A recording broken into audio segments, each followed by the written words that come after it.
السلام عليكم ورحمة الله وبركاته. الحمد لله نحمده ونستعينه ونستغفره ونؤمن به ونتوكل عليه ونعوذ بالله من شرور أنفسنا ومن سيئات أعمالنا من يهده الله فلا مضل له ومن يضلل فلا هادي له وأشهد أن لا إله إلا الله وحده لا شريك له وأشهد أن محمدا عبده ورسوله. கண்ணியத்திற்குரிய எல்லாம் வல்ல அல்லாஹ் ஜல்ல ஷானஹு தஆலாவின் நல்லடியார்களே, நபிகள் நாயகம் ஸல்லல்லாஹு அலைஹி வஸல்லம் அவர்கள் மரணித்த பிறகு இந்த சமுதாயத்தில் ஏற்பட்ட கொள்கை குழப்பங்களையும் பிரிவினைகளையும் நாம் அறிந்து வருகிறோம். அதில் இறுதியாக அப்துல்லா இப்னு சபா என்பவன் விதைத்த தவறான கொள்கைகளையும் அதை பின்பற்றக்கூடிய ஷியாக்கள் எவ்வாறு உருவானார்கள் என்பதையும் நாம் பார்த்தோம். அதற்கு பிறகு சஹாபாக்களுடைய இறுதி கட்டத்திலே சஹாபாக்கள் எல்லாம் மூத்த சஹாபாக்கள் எல்லாம் மரணித்து இளம் வயது சஹாபாக்கள் மாத்திரம் எஞ்சி இருந்த அந்த இறுதி கட்டத்திலே இந்த சமுதாயத்திலே ஒரு கதிரியாக்கள் என்ற பெயரிலே ஒரு புது கூட்டம் உருவானார்கள்.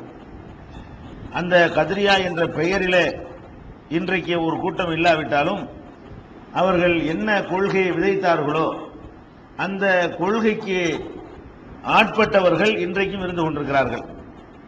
அந்த கதிரியா என்ற கூட்டத்தினுடைய கொள்கை என்ன, அது எப்போது தோன்றியது என்பதோடு சேர்த்து இந்த வரலாற்றையும் நம்ம அறிந்து வருகிறோம் இல்லையா. ஆட்சியில் யாருடைய ஆட்சி காலத்தில் இதெல்லாம் நடக்குது என்பதை நம்ம பார்த்து வர்றோம். அதை தெரிந்து கொண்டு எந்த காலகட்டத்தில் இவங்களுடைய குழப்பம் தலையெடுக்குது என்பதை பார்க்கலாம். யசீதுடைய ஆட்சி, அவருடைய ஆட்சியில ஹுசைன் ரலியல்லாஹு அன்ஹு அவர்கள் எதிர்த்து அவங்க புரட்சி பண்றாங்க. அதுக்கு பிறகு அவங்க கர்பலா என்ற இடத்துல கொல்லப்படுறாங்க என்பது வரைக்கும் நம்ம பார்த்திருக்கிறோம். ஹிஜ்ரி 61 வரைக்கும் உள்ள வரலாறு வரைக்கும் நம்ம பார்த்திருக்கிறோம். அந்த யசீதுடைய ஆட்சியை பொறுத்த வரைக்கும் 64வது ஆண்டு அவர் இறந்துடுறார். 61 வந்து அவர் ஆட்சிக்கு வர்றாரு. 60ல் 64 என்ன செஞ்சாரு, இறந்துடுறாரு. ரொம்ப குறுகிய காலம்தான் யசீதுடைய ஆட்சி இந்த உலகத்தில் இருந்தது. அவருடைய யசீதை பொறுத்த வரைக்கும் ஹுசைன் ரலியல்லாஹு அன்ஹு அவர்களை கொல்வதற்கு அவருடைய ஆட்சியில எதிர்த்து புரட்சி பண்ணதுனால தான் இந்த கொலை சம்பவம் நடந்து போச்சு. அதனால என்ன பண்ணினாங்கன்னு கேட்டா, ஒரு சாரார், அந்த சாரார் யாருன்னா இவங்க தான். யாரு? இந்த ஷியாக்கள் என்ற பிரிவினர்கள். ரசூல் ஸல்லல்லாஹு அலைஹி வஸல்லம் குடும்பத்தை நேசிக்கிறோம் என்ற பெயரில் அவங்கள தவிர மற்ற எல்லாரையும் காபிர் என்று சொல்லக்கூடிய இந்த கூட்டத்தினர்கள் வந்து யசீதுக்கு எதிராக நிறைய தப்பு தவறுமாக எல்லாம் எழுதி வச்சிருக்கிறாங்க. அதே மாதிரி யசீதை பொறுத்த வரைக்கும் அவர் ரொம்ப பர்ஃபெக்டான ஆள் என்று சொல்லக்கூடியவர்களும் போட்டிக்கு சொல்லக்கூடியவர்களும் இருந்தாங்க. ஆனா உண்மை வந்து ரெண்டுக்கு நடுவில் இருக்கிறது. யசீதை பொறுத்த வரைக்கும் அவர் ஒரு பர்ஃபெக்டான ஒரு 100% ஒரு முஸ்லிமாக வாழ்ந்தாரா என்றால் வாழவில்லை. அதே நேரத்தில் வந்து இஸ்லாமிய சாம்ராஜ்யத்தை விரிவுபடுத்துவதில், ஒரு கண்ட்ரோல்ல வைத்திருப்பதில், அந்த கட்டுக்கோப்பை சிதைக்க கூடாது என்பதில் எல்லாம் அவர் ஒரு வெற்றி பெற்ற ஆட்சியாளர் என்று தான் சொல்ல வேண்டும். அவருடைய தகப்பனாரை போலவே, முஆவியா ரலியல்லாஹு அன்ஹு அவர்களைப் போலவே இவரும் வந்து ஆட்சியை கரெக்டா அந்த கண்ட்ரோல் வச்சிருப்பாங்க இல்லையா. அந்த மாதிரி வந்து கையை விட்டு போக உஸ்மான் ரலியல்லாஹு அன்ஹு காலத்தில் எப்படி பேருக்கு உஸ்மான் ஆட்சியில இருந்து அவங்க கண்ட்ரோல்ல நாடு இல்லாம இருந்துச்சு பாருங்க. அலி ரலியல்லாஹு அன்ஹு அவர்கள் ஆட்சியில் இருக்கும் பொழுது பேருக்கு அங்கங்க இருக்கிறாங்க, எதிர்ப்பு அலைகளும் இருந்துச்சு பாருங்க. இந்த எதிர்ப்பு அலைகளை எல்லாம் நசுக்கி விட்டு ஒரு கையில ஒரு கண்ட்ரோல்ல ஆட்சியை வைத்திருந்ததிலையும் முஆவியா ரலியல்லாஹு அன்ஹு அவர்கள் வந்து சிறந்து விளங்கினார்கள். கடற்படையை முதல்ல இஸ்லாமிய சாம்ராஜ்யத்தில் அவங்க தான் அமைச்சாங்க. அதன் தொடர்ச்சியாக இன்னைக்கு ரஷ்யாவுல எல்லாம் இஸ்லாம் பரவி இருக்குன்னு சொல்றோமே, அதெல்லாம் கூட வந்து யசீதுடைய காலத்தில் ஏற்பட்ட விரிவாக்கம் தான். யசீதுடைய காலத்தில் விரிவுபடுத்தி தான் Russia, Tashkent, Kazakhstan, Tajikistan, Armenia, Azerbaijan, Bukhara இந்த மாதிரியான பகுதிகளுக்கெல்லாம் இஸ்லாமிய சாம்ராஜ்யம் விரிவுபடுத்தப்பட்டது வந்து முஆவியாவுடைய ஆட்சியிலையும் யசீதுடைய ஆட்சியிலையும் தான். அந்த ஒரு வலிமையான சக்தின்னு மற்றவங்க பயப்படுற அளவுக்கு அவருடைய கவர்மெண்ட் நல்லா நடத்தினார். அதுல எந்த ஒரு மாற்றமும் இல்லை. இதுல இதுல ஒரு முக்கியமான ஒரு வரலாற்று அதிசயம் என்னவென்று சொன்னால், யசீதுடைய ஆட்சியில தான் ஹுசைன் ரலியல்லாஹு அன்ஹு கொல்லப்படுறாங்க. கொல்லப்பட்ட பிறகு ஹுசைன் ரலியல்லாஹுனுடைய வகைராக்கள், ரசூல் ஸல்லல்லாஹு அலைஹி வஸல்லம் குடும்பத்தை சேர்ந்த அப்பாஸ் ரலியல்லாஹுடைய வகைராக்கள், இவங்க எல்லாருமே யசீதுக்கு ரொம்ப விசுவாசமாக நடந்து கொண்டார்கள். அதுக்கு பிந்தி, அதாவது இவருடைய ஆட்சியில தான் ஹுசைன் கொல்லப்பட்டிருக்கிறாங்க.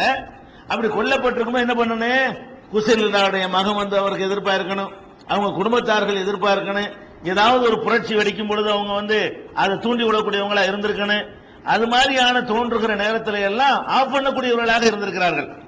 ஏன் அப்படி இருந்தார்கள் என்று கேட்டால், ஹுசைன் ரலியல்லாஹு கொல்லப்பட்ட பிறகு இவர் கொடுத்த வாக்கு மூலமும் இவர் அதுக்கு பிறகு நடந்து கொண்ட விதமும் அவங்களுடைய உள்ளங்களை இவங்க தான் தப்பு தவறா பிரச்சாரம் பண்றாங்களே தவிர, ஷியாக்கள் ராபிசியாக்கள் சொல்லக்கூடியவர்கள் தான் கொஞ்சம் கூட குறைய பிரச்சாரம் பண்றாங்களே தவிர, யாரு பாதிக்கப்பட்டதா சொல்றோமோ அவங்க எப்படி நடந்தாங்க, எந்த ஒரு ப்ராப்ளம் இல்லாம இந்த மாதிரி ஒரு தங்கமான மனுஷன் உண்டுமா என்கிற அளவுக்கு அவர்கள் யசீது விஷயத்தில் நடந்து கொண்டார்கள்.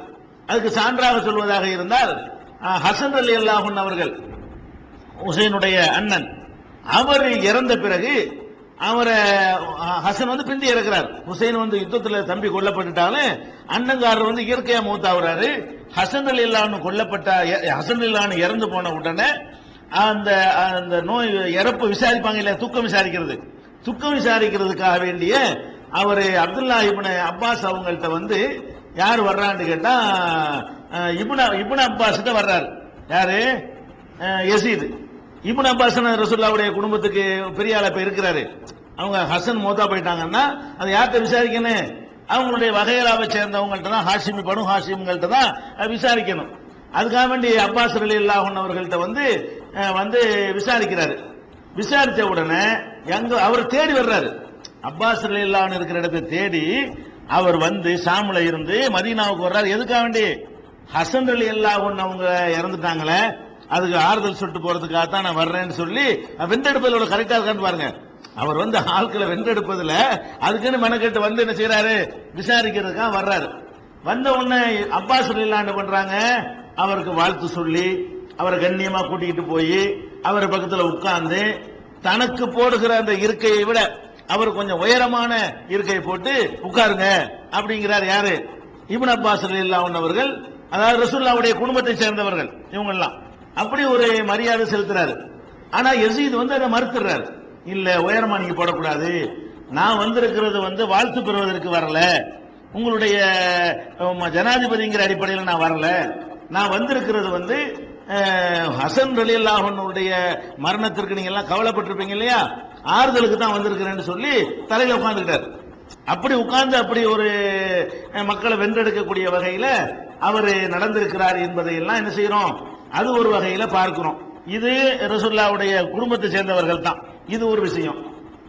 அதே மாதிரி வந்து அலி ரலியல்லாஹு அன்ஹுடைய மகன் வந்து முகமது இப்னு ஹனபியான்னு ஒருத்தர் இருக்கார். தாயார் பேர்ல வரலாற்றில் அழைக்கப்படக்கூடிய ரெண்டு பேர் தான். யாரா இருந்தாலும் தகப்ப பேர்ல தான் அழைக்கப்படுவாங்க. எந்த ஒரு மனுஷனா இருந்தாலும் இன்னாருடைய மகன் சொல்லும் போது யார சொல்லுவாங்க, பாப்பா பேர் தான், அத்தா பேர் தான் சொல்லுவாங்க. ஈசா நபிக்கு மாத்திரம் நம்ம என்ன சொல்லுவோம், அத்தா இல்லாதனால மரியமுடைய மகன் சொல்லுவோம். தகப்பனார் இல்லாத காரணத்தினால் ஈசா நபிக்கு என்ன சொல்லுவோம், மரியமுடைய மகன் சொல்லுவோம், தகப்பனார சொல்ல முடியாது. அதே மாதிரி ஒரு ஆள் வந்து தகப்பனார் பேர் இல்லாம வரலாற்றில் குறிப்பிடப்படுறாருன்னு கேட்டா இந்த முகமது இப்னு ஹனபியாங்கிறவர் தான். இது கூட ஷியாக்களுடைய சூழ்ச்சி தான். நம்ம கூட அப்படித்தான் சொல்றோம், வரலாறு அப்படித்தான் பேரை பயன்படுத்துறோம். அல்லாஹ் ரசூல் நம்ம காட்டினது என்னன்னு கேட்டா தகப்பன் பேர்ல தான் அழைக்கணும்னு சொல்லப்பட்டிருக்கிறது. இந்த ஹனபியாண்டு யாருன்னு கேட்டா, பாத்திமா ரலியல்லாஹு அன்ஹா அவர்கள் இறந்த உடனே ஹனபியா என்ற ஒரு பெண்ணை அலி ரலியல்லாஹு அன்ஹு திருமணம் பண்றாங்க. அந்த பெண்ணுக்கு பிறந்தவர் தான் யாரு, முகமதுங்கிறவர். ஹனபியாங்கிற ஒரு பெண்ணை அவங்க கல்யாணம் பண்றாங்க. கல்யாணம் பண்ணி அதுக்கு பிறந்தாள் யாரு, முகமது. அப்ப அலியுடைய மகன் முகமது தானே சொல்லணும். இவங்க என்ன பண்றாங்க, வேற குடும்பத்து பொம்பளைக்கு பிறந்ததுக்கு அலியோட சேர்த்தா இந்த அந்தஸ்து கிடைச்சிருமா. எந்த அந்தஸ்து, ரசூலுல்லாஹ்வுடைய வாரிசு மாதிரி வந்துருமா. முகமது இப்னு அலின்னு சொல்ல ஆரம்பிச்சிட்டோம்னா, ஓ அந்த மாதிரி பாத்திமா நினைச்சுக்கிட்டு அவருக்கு ஆட்சி விஷயம் வேணா கொடுத்து தொலைச்சிட்டா என்ன பண்றது அப்படிங்கிறக்கா என்ன பண்ணானுவா, முகமது இப்னு ஹனபியான்னு தான் அவரை சொல்லுவாங்க வரலாற்றுல. அந்த நோய் நம்ம ஆளுகளுக்கு பற்றி சுன்னத்து ஜமாஅத்துன்னு சொல்லக்கூடிய அறிஞர்களும் அவரை எப்படிதான் குறிப்பிடுறாங்க வரலாற்றுல. அவரை சொல்லும் பொழுதே முகமது இப்னு ஹனபியா, அம்மா பேரை சொல்லித்தான், ஹனபியா என்ற அம்மாவுடைய மகன் முகமது அப்படின்னு சொல்லுவாங்களே தவிர அவரை தகப்பன் பேர்ல சொல்ல மாட்டாங்க. இவர் முழுக்க முழுக்க ஹசன் ரலியல்லாஹு அன்ஹு மாதிரி கூட இவர் இருக்கல. தகப்பனார் செஞ்ச சில தப்பை எல்லாம் சுட்டி காட்டினாங்கல்ல ஹசன், அந்த மாதிரி கூட முகமது இப்னு ஹனபியா இருக்க மாட்டாரு. முழுக்க முழுக்க தகப்பனாரோட ஒரு அரவணைப்பாகவும் அவங்க நிலைப்பாட்டை ஆதரிக்கக்கூடியவராகவும் இருக்கிறாரு. அவர்கிட்ட என்ன செய்யறாங்கன்னு கேட்டா நிறைய பேர் கம்ப்ளைண்ட் பண்றாங்க. நீங்க என்னங்க யசீத் இந்த மாதிரி அந்த சம்பவத்தையும் சொன்னா தான் வழங்கும். என்ன நடக்குதுன்னு கேட்டா யசீதுடைய அந்த கடைசி காலம் இருக்குல்ல 64வது ஆண்டு, அன்னைக்கு அந்த வருஷம் அவர் இறந்து போறார். 64வது ஆண்டுல என்ன நடக்குதுன்னு கேட்டா மதீனாவை சேர்ந்த ஒரு தூதுக்குழு சிரியாவுக்கு ஷாமுக்கு போறாங்க. ஷாமு தானே இப்ப தலைநகரம், இஸ்லாமிய தலைநகரம் என்பது 3 கலீஃபாக்களுடைய காலத்துல தான் மதீனாவா இருந்தது. அலி ரலியல்லாஹு அன்ஹு காலத்துல கூஃபா தலைநகர் ஆயிடுச்சு. கூஃபாங்கிற ஈராக் தான் இஸ்லாத்துக்கு தலைநகர்னு இடம் மாறிக்கிருச்சு. அதுக்கப்புறம் என்னவாகுது, ரெண்டா உடைஞ்ச பிறகு ஈராக்கும் சிரியாவும் தலைநகர். மாவியா தலைமையில ஷாம்ல சிரியா தான் அந்த அரசாங்கத்தினுடைய தலைமையகமா இருக்குது. அப்புறம் அலி ரலியல்லாஹு அன்ஹு இறந்து ஹசன் ரலியல்லாஹு அன்ஹு அந்த ஆட்சி பொறுப்பை ரெண்டா பிரிஞ்சு கிடந்ததை நீங்களே வச்சுக்கிறீங்கன்னு கொடுத்து ஒரு அரசாங்கம் உண்டான பிறகு மறுபடியும் தலைமையாக எங்க போச்சு, சிரியாவுக்கு போயிடுச்சு. சிரியா தான் இஸ்லாமிய ஆட்சிக்கு நீண்ட நெடுங்காலம்னு சொல்லலாம். ஏறக்குறைய சுமார் ஒரு 75-80 ஆண்டுகள் இஸ்லாமிய அரசுக்கு தலைமை எங்க இருந்துச்சு, சிரியாவுல தான் இருந்தது. முஆவியாவுல தொடங்கி உமர் இப்னு அப்துல் அசீஸ் காலம் வரைக்கும் உள்ள அத்தனை பேருமே எதைத்தான் தலைநகரமா வச்சிருந்தாங்க, சிரியாவை தான் தலைநகரமா வைத்து செயல்படுறாங்க. அப்ப சிரியாவுக்கு என்ன பண்றாங்க, மதீனாவுல இருந்து ஒரு தூதுக்குழு தலைநகரத்துக்கு, சிரியா தான் டெல்லின்னு வச்சுக்கிறீங்களேன், அப்ப தலைநகரத்துக்கு என்ன செய்யறாங்க, புறப்பட்டு போறாங்க. போனாந்தாள் யசீத் என்ன பண்றாரு, கொஞ்சம் நல்லா கவனிச்சு மதீனாவுல இருந்து வந்திருக்கிறாங்க அப்படின்னு சொல்லிட்டு நிறைய கவனிச்சு உதவிகள்லாம் செஞ்சு அவங்கள சந்தோஷமா மகிழ்ச்சியா என்ன செய்யறாரு, அனுப்பி வைக்கிறாரு. நல்ல காசு பணம்லாம் கொடுத்து சந்தோஷமா போங்கன்னு சொல்லி அவங்க போய் பார்த்ததுல என்ன பாக்குறாங்கன்னா அவர்கிட்ட ஒரு தப்பை பாக்குறாங்க. 2 தப்பு. ஒண்ணு என்னன்னு கேட்டா அந்த பெண்களை எல்லாம் பாட விட்டு அவர் கேட்டு ரசிக்கிறாரு. அது ஒரு தப்ப நேரடியாக அவங்க பாக்குறாங்க, பார்த்துதான் அவங்க சொல்றாங்க. அதே மாதிரி அவர் போதைப் பொருள் மதுபானம் அருந்துகிறாரு, அது மாதிரி அவங்களுக்கு தெரிகிறது. இந்த 2 குறையையும் பார்த்துட்டு வரும்போது பேசிட்டு வர்றாங்க. இந்த ஆள் தண்ணி அடிக்கிறாரு அப்படிதான் தெரியுது, போதையில் இருக்கிற மாதிரில இருக்குது ஆளை பார்த்தா. அதே மாதிரி பொம்பளையில விட்டு பாட விட்டு ரசிக்கிட்டு இருக்கிறாரு. இந்த மாதிரியான ஒரு ஆளை நம்ம எப்படி ஆட்சியில வைக்கிறது, இவர் எப்படி ஆட்சி தலைவராக ஏத்துக்கிறதுன்னு சொல்லிட்டு அவங்க அங்க இருந்து சிரியாவுல இருந்து மதீனா வர்ற வரைக்கும் இப்படியே ஒரு மசூரா பண்ணிக்கிட்டு என்ன செய்யறாங்க, வர்றாங்க. வந்தவன என்ன பண்றாங்க, மதீனாவுல நல்லவங்களை எல்லாம் பார்த்து சந்திச்சு நம்ம இந்த ஆளை நீக்கிறோம் பதவியில இருந்து, நம்ம ஒரு புது ஜனாதிபதி மறு சைத்தான் முடிக்குது. இந்த சைத்தானியத்தை பாருங்க, இந்த ஆட்சி விஷயத்தை சரியா புரிந்து கொள்ளாத இந்த நோய் திரும்ப ஒரு தடவை என்ன செய்யுது, மதீனாவுல என்ன செய்யறாங்கன்னா நம்ம அவரை நீக்கிடுவோம் அப்படின்னு சொல்லி ஒரு முடிவோட வர்றாங்க. என்ன பண்றாங்கன்னு கேட்டா மதீனாவுல வந்தவுடனே மக்களை எல்லாம் முக்கியமான ஆட்கள் எல்லாம் போய் சந்திச்சு நம்ம அவரை நீக்கிட்டோம். நாங்க மஸ்ஜித் நபவிக்கு வர்றாங்க. மஸ்ஜித் நபவி நின்று கொண்டு நாங்கள் போய் பார்த்தோம், அவர் தண்ணி அடிப்பதாக எங்களுக்கு தெரிகிறது. அவர் இந்த பொம்பளை எல்லாம் பாட விட்டு ரசிக்கிற மாதிரி எங்களுக்கு தெரிகிறது. இந்த மாதிரி ஒரு ஆளை நாங்க என்ன செய்ய மாட்டோம், ஆட்சியில வச்சுக்கிற மாட்டோம், அவரை நாங்கள் நீக்கி விட்டோம் சொல்லிட்டு அப்துல்லாஹ் இப்னு ஹல்லலாங்கிறவர் ஒரு பெரிய ஒரு சஹாபி. அவர் திருமணம் ஆன உடனே போருக்கு போய் உயிர் நீத்த ஒரு பெரிய ஷஹீதா இருந்தவர். அவருடைய மகன் அப்துல்லா, அவர் ஹல்லலா இறந்து போயிட்டாரு. அவருடைய மகன் அப்துல்லா இப்னு ஹல்லலா என்ற ஒருத்தர் இருக்கிறாரு. அவரை நாங்க இப்ப அமீர் நியமிக்கிறோங்கிறாங்க. எல்லாரும் சேர்ந்து என்ன பண்றாங்கன்னு கேட்டா மதீனாவுல உள்ள நன்மக்கள் எல்லாம் கூடி நன்மக்களா இருக்கிறாங்க. ஆனா ரசூலுல்லாஹ் இந்த விஷயத்துல என்ன சொன்னாங்க, உங்களுக்கு அதை கவனிக்க தவறிடுறாங்க. இது தேவையா, இதுக்காக வேண்டி எல்லாம் புரட்சி பண்ணலாம்னு இருக்குதா, இதுக்காக வேண்டிய 2 ஆட்சி உண்டாக்கலாமா, இதுக்காக வேண்டி நம்முடைய பலத்தை குறைச்சிக்கலாமா என்பதை விளங்காம என்ன செய்யறாங்கன்னா திருப்பி ஒரு தடவை என்ன செய்யறாங்க, யசீதி ஆட்சியில நாங்க தான் ஆட்சி இப்ப அப்படின்னு சொல்லிட்டு இவர் தான் எங்களுக்கு அமீர் என்று சொல்லி ஜனாதிபதியாக யாரை நியமிக்கிறாங்க, அப்துல்லாஹ் இப்னு ஹல்லலா என்பவரை நியமிக்கிறாங்க. நியமிச்சு என்ன செய்யறாங்கன்னு கேட்டா ஒவ்வொருத்தரையா போய் சந்திக்கிறாங்க. யாரெல்லாம் சந்திக்கிறாங்க, இவரை போய் இப்னு அப்பாஸ் போய் பார்க்கறாங்க, எங்களுக்கு நீங்க சப்போர்ட் பண்ணுங்க, நம்ம குடும்பத்தை சேர்ந்த ஆட்சி சரி கிடையாது, உங்க குடும்பத்தாரெல்லாம் கொலை பண்ணி இருக்கிறான், அவங்க ஒத்துக்கிற மாட்டேங்கிறார் இப்னு அப்பாஸ். அதெல்லாம் முடியாது, இது சரியில்லை. இப்னு உமர்ட்ட போய் கேட்கிறாங்க. இப்னு உமர் என்ன பண்றாரு, உடனே தன் குடும்பத்தாரெல்லாம் கூப்பிடுறாரு. குடும்பத்தார்களே, அவர் ஒரு ஆள் தான் இந்த விஷயம் கரெக்டா இருந்தாரு. குடும்பத்தார் 50 பேரையும் கூப்பிடுறாரு. நாம் ஒரு ஆட்சியை நிறுவி இருக்கிறோம், அதுக்கு அது கட்டுப்பட்டு நடப்பதாக உறுதிமொழி கொடுத்திருக்கிறோம். எக்காரணம் கொண்டும் அப்படி ஆட்சி தலைவர் என்று ஒருவருக்கு அளித்த உறுதிமொழியை ஒரு காலத்திலே மீறக்கூடாது. மீறினோம்னு சொன்னா அது மறுமையில் நமக்கு பெரிய குற்றமாகிவிடும் என்று ரசூல் ஸல்லல்லாஹு அலைஹி வஸல்லம் சொல்ல நான் கேட்டிருக்கிறேன் அப்படின்னு சொல்லி அவர் என்ன பண்றாரு, நானும் உடைக்க மாட்டேன். அவர்கிட்ட இவங்க கெஞ்சுறாங்க, அப்துல்லாஹ் இப்னு ஹன்தலாவை நீங்க அமீரா ஏத்துக்கிறீங்க, இவரை தலைவர் நீங்களும் டிக்ளேர் பண்ணுங்க, எங்க அணியில சேருங்கன்னு கேட்கிறாங்க. அவர் அடியோடு என்ன செஞ்சாரு, அவர் மறுத்துறாரு. அதே மாதிரி மறுத்தவர்ல இவர் ஒரு ஆளு, யாரு, முகமது இப்னு ஹனபியா, அவர்கிட்ட போறாங்க. அவர் என்ன சொல்றாரு, நீங்க கட்டுக்கதை சொல்றீங்க, எனக்கு தெரியும், நீங்க போய் பார்த்த மாதிரி நானும் போய் பார்த்திருக்கிறேன். அவர் சொல்றாரு, நீங்க போய் யசீத போய் பார்த்துட்டு வந்தீங்கல்ல சிரியாவுல, அது மாதிரி நானும் போயிருக்கிறேன், பல தடவை போயிருக்கிறேன். நான் போகும் பொழுதெல்லாம் நீங்கள் சொன்ன அந்த குறையை நான் காணவில்லை. நான் அந்த குறையை காணாத காரணத்தினால் நான் உங்களுக்கு சப்போர்ட் பண்ண முடியாது. அவர் ஆட்சியை இழப்பதற்குரிய எந்த ஒரு செயலும் அவர் செய்யல.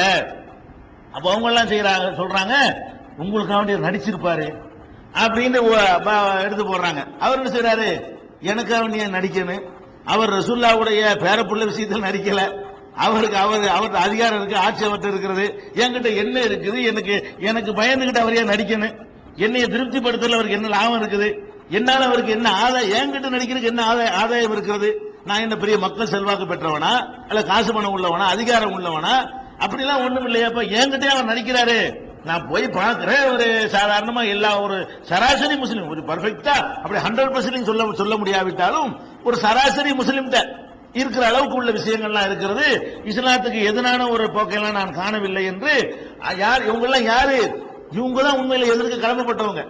யாரு, முகமது இப்னு ஹனபியாவும், ஏன்னா அவங்களுடைய பிள்ளையத்தானே கொண்டிருக்கிறாங்க, அவங்க வகைராவை ஹுசைன் ரலியல்லாஹு அன்ஹு அவர் தம்பி தானே, அண்ணன், அவருடைய அண்ணனை தானே கொண்டிருக்கிறாங்க. அப்படி பாத்தீங்கன்னா அண்ணனை கொலை செஞ்சு இருக்கும் பொழுது கூட அவர் என்ன பண்றாரு, அதை அவர் மறுத்துறாரு. இதெல்லாம் வச்சு பார்க்கும் பொழுது அவர் அந்த மக்களை வென்றெடுத்திருப்பது விளங்குகிறது.